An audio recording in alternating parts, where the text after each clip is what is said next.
Welcome back to Leeds Lately. Today we're going to be talking about a rumour which has come up very fast over the last day or so, and that is about Philip Billing. But before we get into it, make sure you do hit that big red button down below. Now, I'm not entirely sure where this rumour has come from. I know that it's kind of exploded on X or Twitter a little bit, and I know there's a couple of people who've been putting there, oh, it's because there's a flight coming in from Bournemouth to Leeds Bradford or whatever, a private jet or whatever. So I don't know how much truth there is in it. Let's say that before the outset.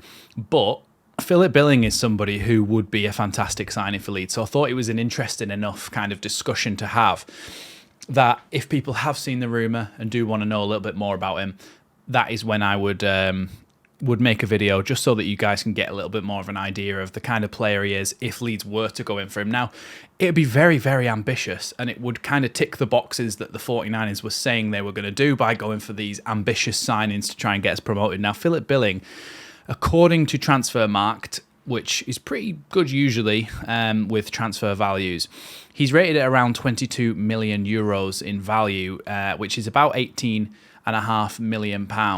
So it's massive. It would break the championship record. If there's a possibility of getting him on loan or a loan to buy, that would be certainly a proposition worth looking at, I think.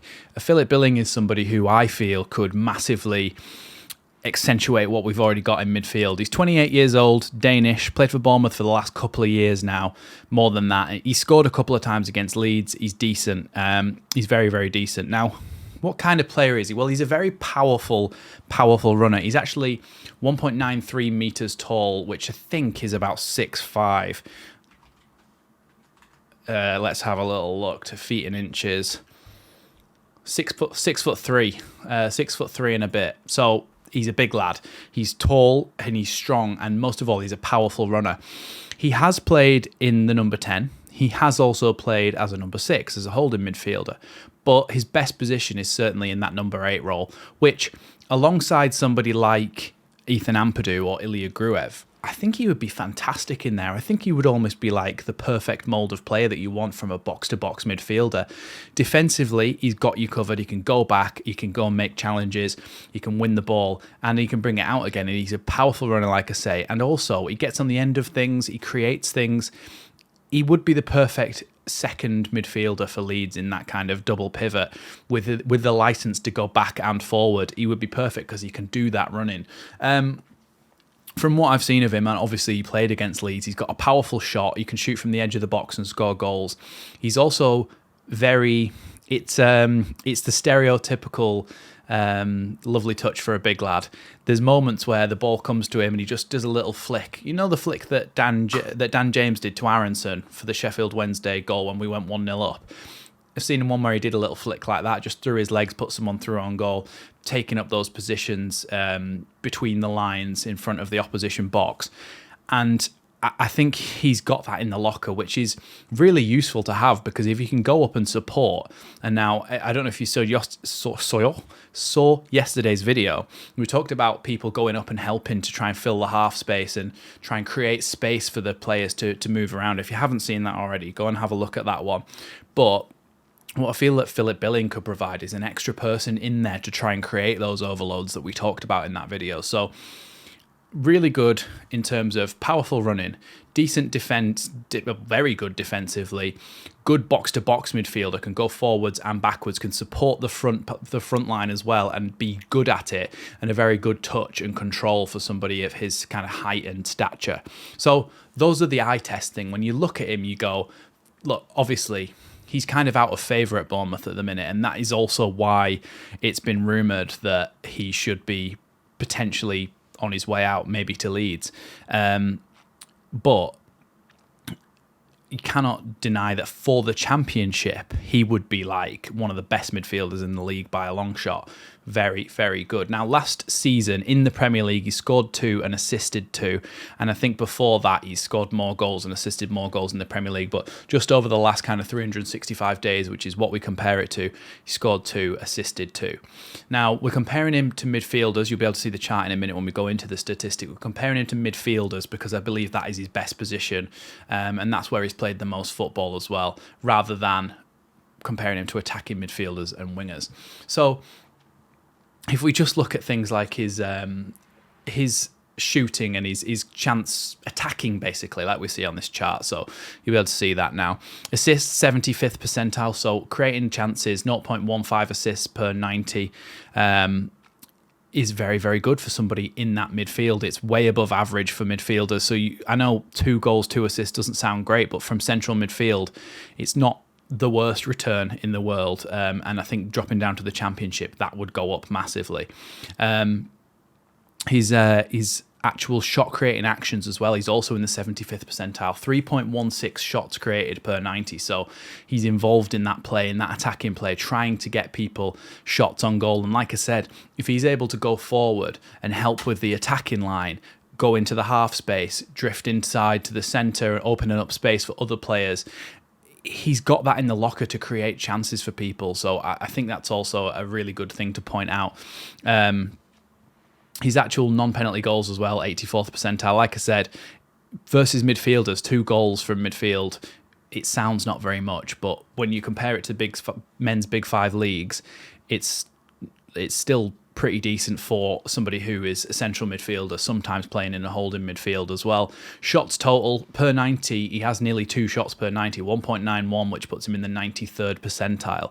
So he's way up there for actually taking shots on goal, which is something Leeds have been guilty of not doing, is just playing it around the box too much, playing it safe and never actually having a pop at goal and hoping for either it to go in or it to drop to somebody who's in the box. And I feel like Mateo Joseph is the kind of fox in the box who will go and pick those chances up. His touches in the attacking penalty area as well is really, really good. 3.97 per 90 puts him in the 98th percentile.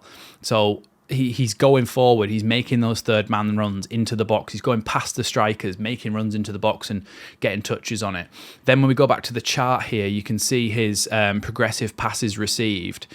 He's receiving passes into the final third, basically. So he is supporting the front line. He's going forward. It could be slightly skewed by the fact that sometimes he has played as a number 10, but either way, it shows his will to get forward and receive the ball in the final third and attempt to create chances for his teammates. Now, when we actually look at some of his other possession-based things, progressive carries, like I say, he's a strong runner, 61st percentile for progressive carries. That's 1.47 per 90.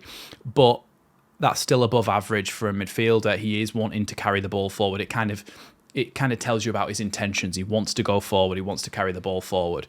Now, his progressive passes, pass completion and passes attempted are really, really low. Now, I do believe that some of that is to do with the kind of team he's playing in. Now, Bournemouth, obviously, they have their own style under Andoni Iraola. It's not, we talked about it on the channel because he was a potential Leeds manager at one point. He's kind of Bielsa with a little bit more kind of pragmatism put in place. So they do want to play attacking football, they do want to get forward, but you're still going to be in a team that is a lot of the time losing possession on the back end of things because you are not necessarily one of the best teams in the league. So you've got to bear that in mind, the fact that that is in the Premier League. And of course, he must be capable. He's a professional footballer. He must be capable of completing more passes than that and passing the ball forward more than that and attempting more passes than that if he was in a team where you're going to be really, really dominant in the league. So those things don't worry me too much, but they are something to keep an eye on.